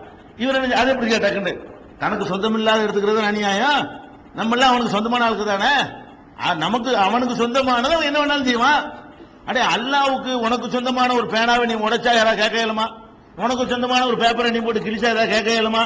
அது அநியாயம்னு சொல்லுவியா நீ? அவன் பேனா அவன் உடைச்சுக்கிட்டான், அவன் சட்டையவன் கிழிச்சுக்கிட்டான், உனக்கு என்னடா அப்படி கேட்பியா இல்லையா? அப்ப நீ வந்து அல்லாஹ் அநியாயம் பண்றாங்கறியடா. அல்லாஹ் வந்து வேற ஒரு அல்லாஹ் படைச்சத ஆளை போய் நரகத்துல போட்டா நீ கேள்வி கேளு. இது அவனுடைய உடைமை, நீ அவனுடைய உடைமை, நான் அவனுடைய உடைமை, அவன் வச்சுக்கிற பேப்பர் வச்சுக்கிறான், வேணாங்கிறது கிழிச்சு போடுவான். இது என்ன, இதுல என்ன அநியாயம் எங்கடா வருதுன்னு கேட்கிறாரு. அதாவது எடக்கு முடக்கா கேட்கறதுக்காக வேண்டி குரானேஸ் அடிப்படையில் நம்ம சில ஆர்கியுமெண்ட் இருக்கிறது. அவர் அந்த அந்த ஆர்கியுமெண்ட்ல இப்பெல்லாம் அவர் போய் மூளையை பயன்படுத்தி இவங்கிட்ட பேச வேண்டிய நிலை ஏற்பட்டுச்சு என்றெல்லாம் அவர் சொல்றார். இந்த மாதிரி ஒரு பெரிய ஒரு தாக்கத்தை ஏற்படுத்தி நிறைய பேர் இந்த கதிரியாக்களாக மாறினார்கள். அவர்களும் முறியடிக்கப்பட்டார்கள். கடைசி என்ன ஆச்சுன்னு கேட்டா, இவனுடைய அந்த தாக்கம் தாங்க முடியாம அப்துல் மலிக் இப்னு மர்வான் இருக்கார்ல, அவர் என்ன பண்றாரு, அவனை கூப்பிட்டு எச்சரிக்கை பண்றாரு. டேய், நீ போறது குர்ஆனுக்கு மாற்றமா இருக்கிறது, நபிகள் நாயகத்தினுடைய அடிப்படைக்கே மாற்றமா இருக்கிறது, இதனால ஒரு புரட்சி மாற ஆரம்பிச்சிட்டு போறாங்க, நீ இதோட திருந்திக்கிட்டு ஒதுங்கிறியா என்ன செய்யுது, நீ வந்து நீ இந்த மாதிரி பன்னெண்டு இதை நான் ஆதரிக்கிறேன்னு சொல்லிட்டு எனக்கு எதிராக இன்னொரு புரட்சி கிளப்பி விட்டுறாத, நீ மரியாதை திருந்திக்கன்னு 2 தடவை எச்சரிக்கை பண்றாரு. ஏன் அவன் வந்து கேட்கற மாதிரி இல்ல, மறுபடியும் குழப்பிட்டு இருக்கிறான். உடனே அவருடைய ஆட்சி காலத்தில் இவனுக்கு மரண தண்டனை கொடுத்து ஹிஜ்ரி 80 இவன் கதையை முடிச்சிடறாங்க. அதோட ஓஞ்சி வச்சுருவீங்களேன். அவன் ஓஞ்சிட்டானே தவிர, கதிரியாங்கிற பேர் ஓஞ்சிட்டே தவிர, இந்த சிந்தனை நம்மளுக்குள்ள எல்லாம் கூட சைத்தான் சில நேரத்தில் போடுவான். ஆமா, அது எப்படி விதிங்கிறீங்க, அப்புறம் சொற்பங்கிறீங்க, நம்ம அப்படிங்கிறீங்க, அப்ப நம்மளோடதான் சைத்தான் வர்த்தனை செய்யறான். அந்த கதிரியா அவன் விதித்த அந்த விதை இன்றைக்கும் எத்தனையோ நிகழ்ச்சிகளை நாங்க பாக்குறோம். இது ஒரு பெரிய கொஸ்டினா யாராவது கேட்டுப்படுறாங்க. முஸ்லீம் நம்மள சேர்ந்தவங்க செய்யறாங்க, அது என்ன விதிங்கிறீங்க, நன்மையா சொல்றீங்க, தீமையை தடுக்க சொல்றீங்க, அப்புறம் நினைச்சவன் அல்ல சீல் வச்சுட்டாங்க, சீல் வச்சுட்டு அப்படியே நன்மை போட்டு ஏவனு சீல் வச்சா வரமாட்டாங்கிறீங்க, சீல் வைக்காத வந்துருவாங்கிறீங்க. நம்ம எப்படி சொல்லணும் தேவையில்லாம, யாரெல்லாம் வருவானா வந்துருவான், யாரெல்லாம் வரமாட்டான் வரமாட்டான், நாங்க போய் சொல்வதில் என்ன நன்மை இருக்கு என்றெல்லாம் கேட்கிற காட்சியை பார்க்கிறோம். ஒரு தற்கொலை பண்ணி செத்துட்டான், அவன் டைம் முடிஞ்சு செத்தானா, அவன் முந்தி கொண்டு செத்தானா, இப்படிலாம் கேள்விகள். இதெல்லாம் அந்த மஹபத்துல் ஜுஹனியுடைய கேள்விகள். இதெல்லாம் புதிய கேள்வி கிடையாது. இந்த மஹபத்துல் ஜுஹனி இருக்கான் பாருங்களேன், இவன் கேட்ட கேள்விகளை, வார்த்தைகளை மாற்றி என்ன செய்யறோம், நம்மளோட கேட்டுக்கொண்டிருக்கிறோம். அப்ப இந்த கதிரியாக்கள் என்னென்ன ஆர்குமெண்ட்களை வச்சாங்க, சும்மா பேசலாமீங்க, ஆர்குமெண்ட்டும் அற்புதமா வைக்கிறானுவோ, ஆதாரங்களையும் அற்புதமா குர்ஆன்ல இருந்து அப்படி அள்ளி போடுவாங்க. அந்த ஆதாரங்களை பார்க்கும்போது உங்களுக்கே ஒரு மாதிரியா, அட்டாடா ஆமா கரெக்ட் தானே, அழகாத்தானே இருக்குது, சரியா இருக்குன்னு நினைக்குவீங்க. அப்ப அந்த ஆதாரங்கள் அவன் என்னென்ன ஆதாரங்கள் எல்லாம் சொல்கிறான் என்பதை வந்து இன்ஷா அல்லாஹ் நாளைக்கு அந்த ஆதாரங்கள் அது எப்படி எல்லாம் தவறு என்பதையும் நான் இன்ஷா அல்லாஹ் என்ன செய்வோம், அதை பார்த்துட்டு 80க்கு அப்புறம் உள்ள அடுத்த ஆட்சிகளை பற்றி, 70க்கு அப்புறம் உள்ள ஆட்சிகளை பற்றி இன்ஷா அல்லாஹ் நாளைக்கு பார்க்கலாம்.